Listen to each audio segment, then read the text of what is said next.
And then just the broader market, you have a great chart. John, chart 4, please, showing that we've had 6 black swans. Black swans might be extreme, but whatever. 6 like events in the market since, when does this go back to? what year is that? 19. Yeah, the end of 2019. Okay, and the PE has gone sideways. What are these events? Where's the bubble? COVID shutdown, The supply chain, inflation, fastest Fed hikes in history, tariffs, USA bombs Iran. Yeah, there's been some shit. So some stuff has happened. And I don't know, what's the message of the chart? What are you showing people when you show valuation alongside of those events?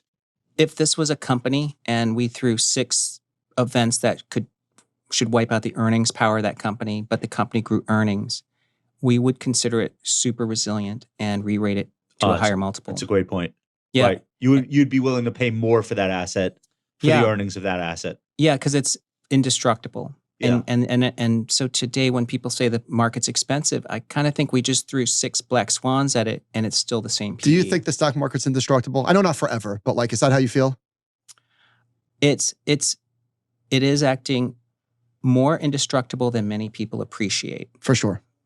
Because people don't tell me they think it's indestructible. No, because who would say that out loud? It sounds crazy. Yeah. Somebody said to me that they can't understand. They're not like professional investor, but they have money in the market. They're just like, I can't understand how it feels like the country, like the social fabric of the country is being torn apart and the stock market keeps going up. And my response was like, yeah, because people have more faith in Tim Cook than they have in Congress. It's what you're saying is not only not incongruous, it actually explains people have more faith in the earnings power of American companies than they have faith in any of our elected officials. Yeah. And that's why they'd rather have their money in stocks than in a lot of other types of things that they could be doing. Yeah. I think there's a lot of truth to that. What do you think? I agree. I remembered about 10 years ago coming across a survey where it was millennials who were much younger back then have more trust in tech companies than the government. So they're willing to share more information with the tech industry than with the government. Yeah, good bet. All right, let's get into Tom's outlook. Well, one of the dynamics that I love about the market today is that the market is separating the wheat from the chaff, and it's the winners and the losers are diverging. So in over the years, tech has been one trade, right? Like they've all gone up together, they've all gone down together, and now, not just now, over the last 6 months, John, chart 5, please, you see the big tech correlation. So we're looking at the rolling 6 months and it's crashing. So like today is a great example. Next one, John. You have Microsoft down 12, Meta up 10. These names generally, obviously, move in the same direction. We've literally never seen a day like today. And it's funny because they both reported yesterday, same story, CapEx. Maybe the market is spooked that Microsoft's 45% of their outstanding orders are tethered to OpenAI. It's like, that's a big question mark. But their spending is up 66%. Meta's has doubled from year over year. But Meta is showing monetization in Reels, and the market is speaking. Yeah.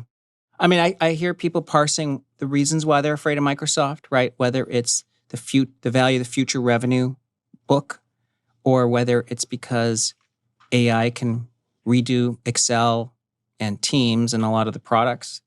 I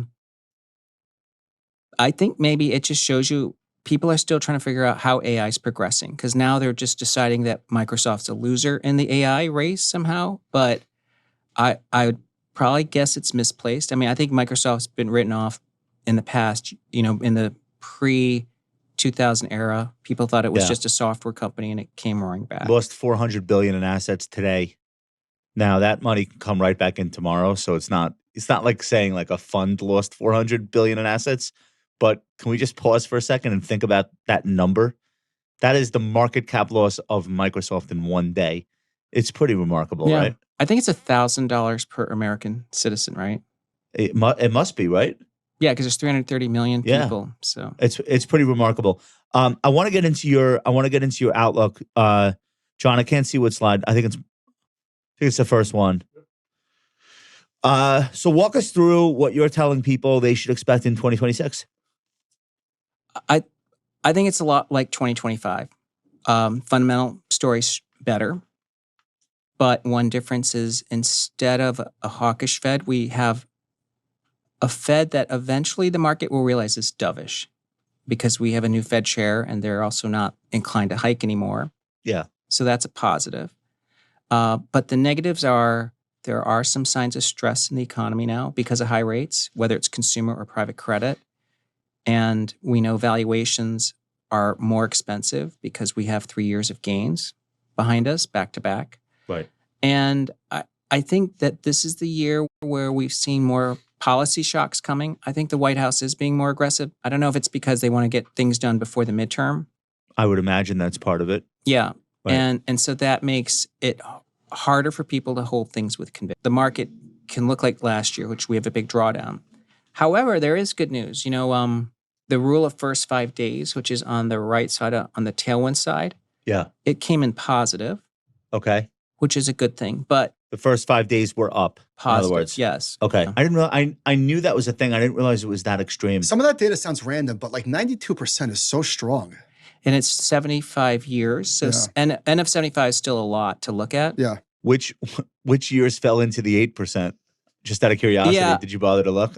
I haven't looked at That's it in yet. the weeds, but 'Cause that would we're- be interesting to yeah. see what threw it off. It could be like 9/11 or something. Yeah. Like it could be like an obvious thing Or that would. what if it's like 08 and 2000 and 74 or something. Okay. So you have a bunch of headwinds here, and for the people listening that aren't seeing the slide, I think it's worth sharing a couple of things. We got to the valuations are higher, obviously, because stocks have gone up. Low grade consumer stress in subprime and auto loans. We have been able to look through this, not on the individual company level. The stocks that cater to the lower income consumer have absolutely felt the pain of what's happening there. But for the most part, like Apple stock does not care about that. Like the big stocks that matter are looking right through it. Do you think that could be the source of the next correction? Is that? I mean, it's probably one of those things where it's a social question because, it is a burden for consumers, like all this inflation. Yeah. And then it can create problems for government leaders. And so it can swing elections. Yes. But mathematically, the consumer, the lower 50% isn't as impactful to GDP as the upper half.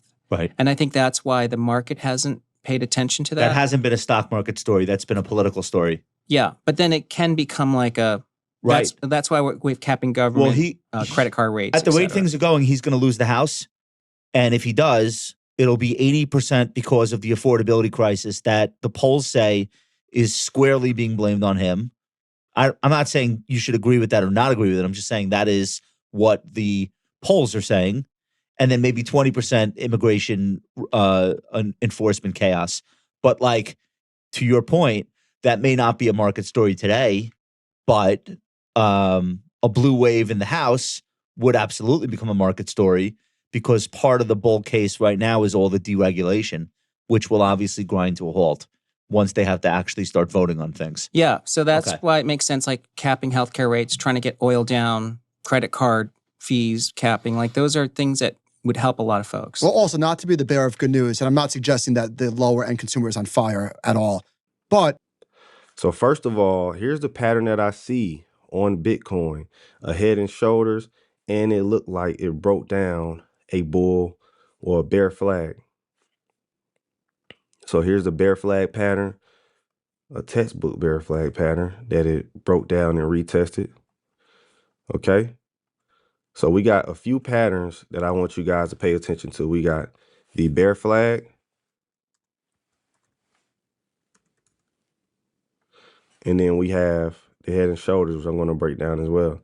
So here's the bear flag. You have a flag pole, and then it flags, and then it breaks down right here, okay? That's what you see right here, okay?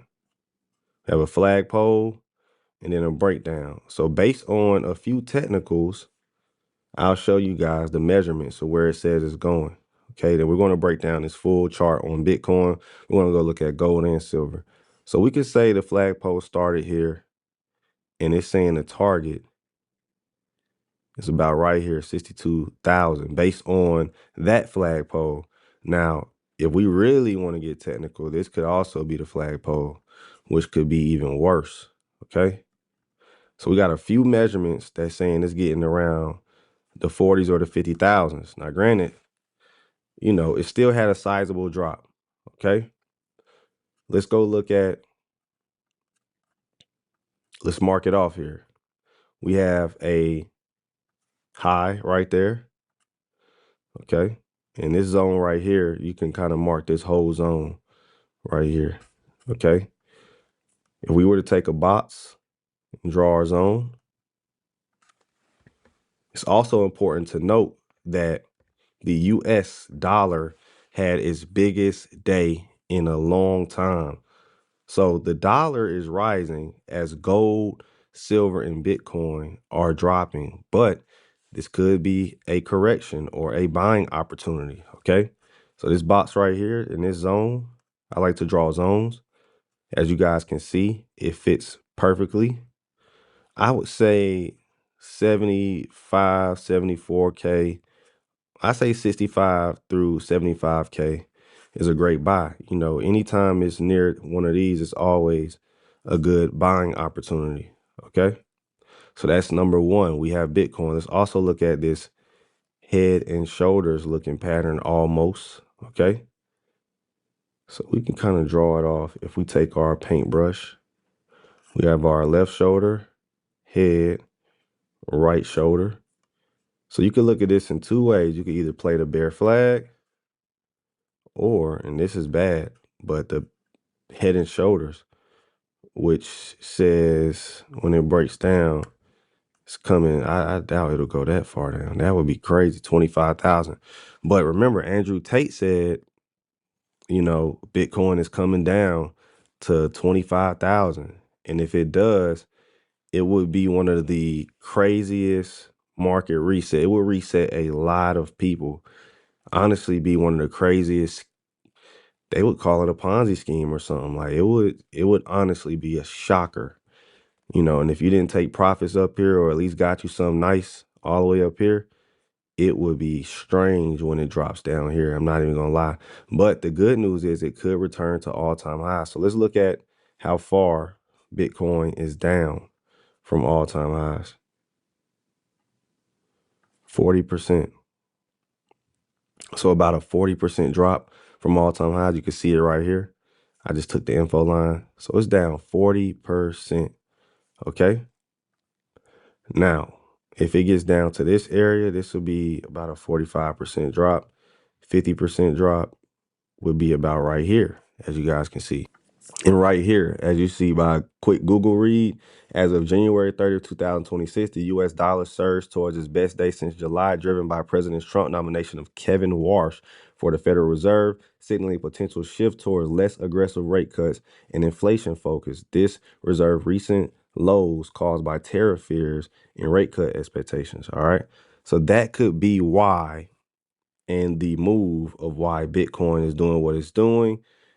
And again, folks, no matter what, there will always be a correctional period. So it doesn't really, nothing can go up forever. And as you guys can see, throughout history, Bitcoin has a history of dropping very, very hard. Like, let's go look at the history real quick so you guys can see. We're going to take this info line, and I've been telling people this, 54%, right? That's before it recovered to highs again. This one was kind of bad. This one went down to 17K, 76%. Okay. You could just keep looking at it throughout history. So I like to study the drops of them. 71%. This drop, this is from 2016 all the way up to about 2017. Let's look at the drop. 82%, 82%, 71%, 50. This one is 53%, this drop, and this one is 76%. Very volatile, very, very, very volatile. So is the game to get in at lows and then ride the wave to all-time highs? Based on history, yes. And based on the S&P 500, yes, right? So you can always look at the S&P 500 and you can see the same exact trend. Buy the extreme dip, it'll go to all-time high again. You buy the extreme dip, it'll always retrace back to all-time high. Show me a high or a low, right? And as you guys see, I've been doing my research on this. Show me a low that hasn't recovered. This is the dot-com bubble low, right? 47% drop, recovered back to highs.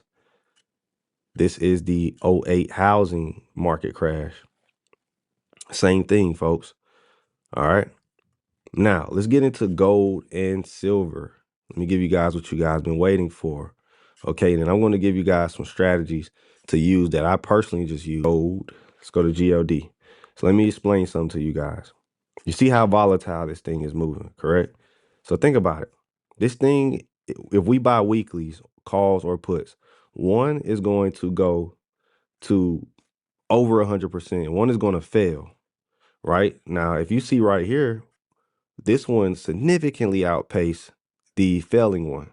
So no matter what direction it goes, you stand to make a profit. And I only put in about, I would say 1,500 per, because we're going to be right on the direction.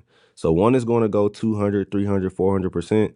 The other one is going to go negative 70 to 100%. But that's cool because at least I hit 200, 300% on one, cancel out the other, correct? So think about it. Gold, if we do our fib retracement, let's do a few things here. All right, it's almost at the golden pocket area from where it retraced to. So I'll show you guys the golden pocket area, and we're going to look at silver as well. I might just do both. We're going to do a straddle and a strangle on silver and gold. We should have did it Friday, honestly, but, boom, because, probably going to miss the gap down or gap up. Hopefully it doesn't move that much. We can get in towards the open. But yes, folks, right here would be a good buy zone. Let's go bring up the moving averages. So is it time to give up on gold? Is it time to buy the dip? Is this a dip buying opportunity? It's right off the 21 EMA, this yellow line. Green line is my 8 EMA, which it bounced off of at first, and now it's at the 21 EMA. And then this is the 50 moving average, correct? And then we have all-time highs right here. Significant dump. So let's look at how far of a dump this was. And I just gave you guys the play to do, so you guys are getting a lot of game out of this. This is a 20% almost bear market, as you can say, right? Because you guys know a bear market is 20% from most recent high on indexes, right? But indexes. So, this could be a great buy right there. Gets there. Let's go look at silver. Now, this one is crazy. This might be one of the worst drops. 36% in 2 days. 36% in 2 days. That is insane. If you would have just did a strangle or a straddle on that, you're going to win, if you guys can see. So even if you do this again, if this thing doesn't gap down or gap up too far and it just stays neutral, you could stand to make a good profit buying a call and a put, and it's almost automatic money.